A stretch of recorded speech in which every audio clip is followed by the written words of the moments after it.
Many people believe that the idea of a relationship between Africans and Dravidians is the creation of Afrocentric researchers.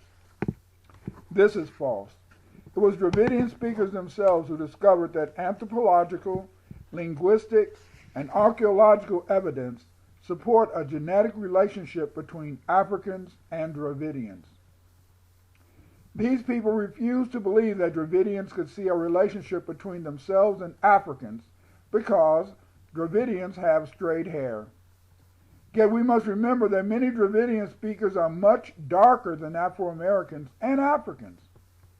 Most Dravidians have phenotypical Negro features, such as wide noses, thick lips, and Negro features generally. The only difference between the average African, Afro-American, and Dravidian is the straight hair. In this video, the reasons why Dravidians believe they are related to Africans. It was the Dravidians who proved that Dravidian-speaking people originated in Africa, and that Dravidians and Africans are related historically and genetically. These researchers include B.B. Lal, K.P. Aravanan, U.P. Upadhyaya, and S.P. Upadhyaya. Beginning in the 1960s, Indian archaeologists, linguists, and anthropologists began to recognize the close relationship between Africans and Dravidians. B.B. Lal, in the only Asian expedition in threatened Nubia, worked by an Indian mission at Aflek and Tumas, published in the Illustrated London Times, 20th of April 1963, was a paper that was very important. In this article, B.B. Lal was the first Indian Egyptologist. Not only was he the first Indian Egyptologist, but B.B. Lal showed conclusively that Dravidians originated in the Saharan area of Africa 5,000 years ago. Dr. Lal claimed that the Dravidians came from Kush in the fertile African crescent and were related to the Sea Group people who founded the Kerma dynasty in the 3rd millennium BC. His excavation of artifacts in Egypt and India led Dr. Lal to declare that the Dravidians used a common black and red pottery, which spread from Nubia through modern-day Ethiopia, Arabia, Iran, into India, as a result of the Proto-Saharan dispersal. Indian black and red ware is identical to Sea Group ware. The Sea Group people, as I mentioned earlier, lived in Nubia. The earliest use of this black and red ware was during the Amrathian period, 4000 to 3500 BC. The users of black and red ware were usually called Kushites. B.B. Lal also observed that the black and red ware dating to the Kerma dynasty of Nubia is related to the Dravidian megalithic pottery of South India. H.N. Singh, in History and Archaeology of Black and Red Ware, believes that red and black pottery radiated from Nubia to India. This pottery, along with wavy line pottery, is associated with the Saharo-Sudanese pottery tradition of ancient Africa.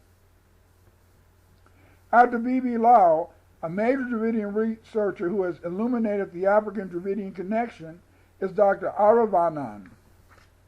Dr. A.P. Aravanan is former Vice Chancellor of Manan Maniam Sandaranar University.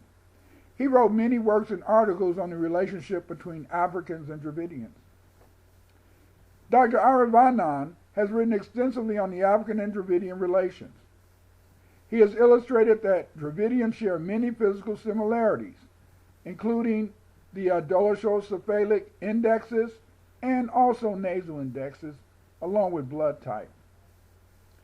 Aravanan also presented much evidence for analogous African and Dravidian cultural features, including the chipping of the incisor teeth and the use of the lost wax process to make bronze works of art.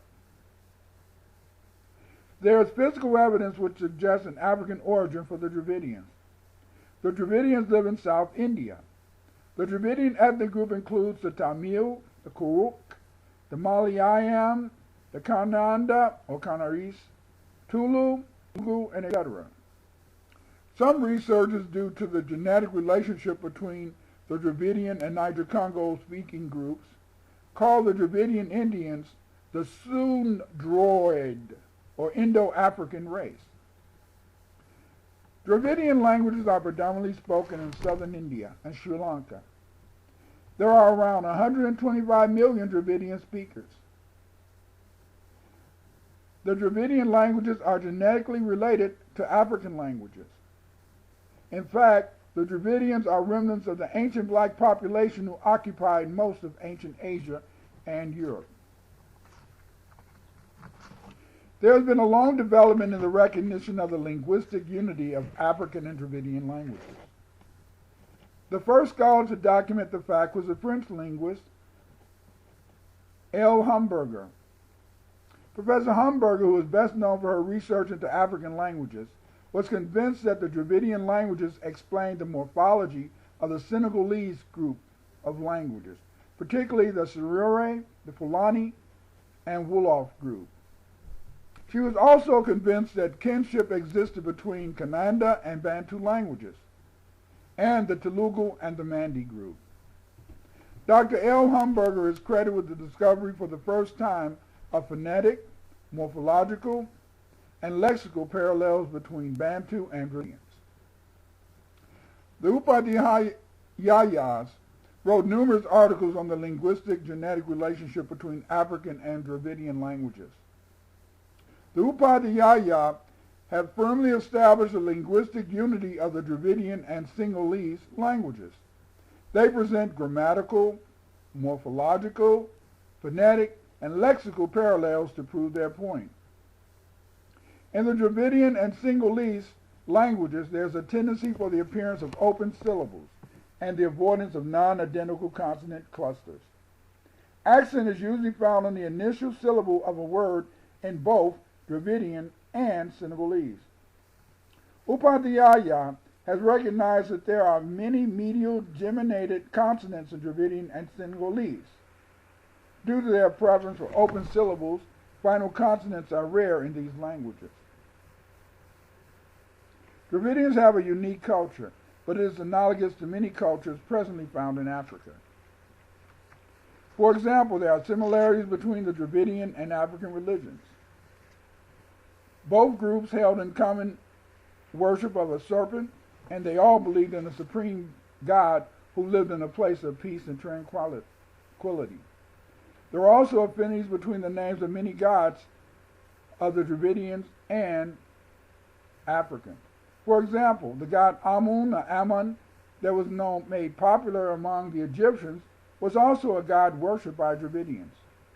The Dravidians also worship the god Murugan. Murugan is the Dravidian god of the mountains. The Dravidian god Murugan parallels the common god of East Africa, worshipped by 25 ethnic groups, who is also called Murungu.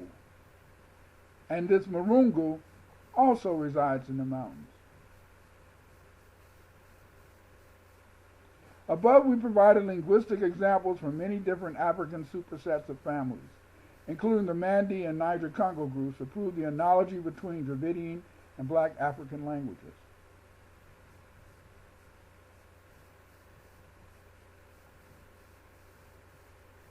The evidence is clear that the Dravidian and Black African languages should be classified in a family called Indo-African, as suggested by Theophile Obinga.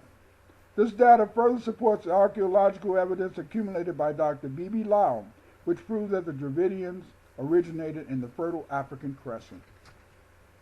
In summary, Indian researchers have proved that the Dravidians are related to Africans. Moreover, it was not Black Americans or Africans in Africa who began to see the link and genetic relationship between the Dravidians and Africans. No, it was not Africans or Afro-Americans, it was the Dravidians.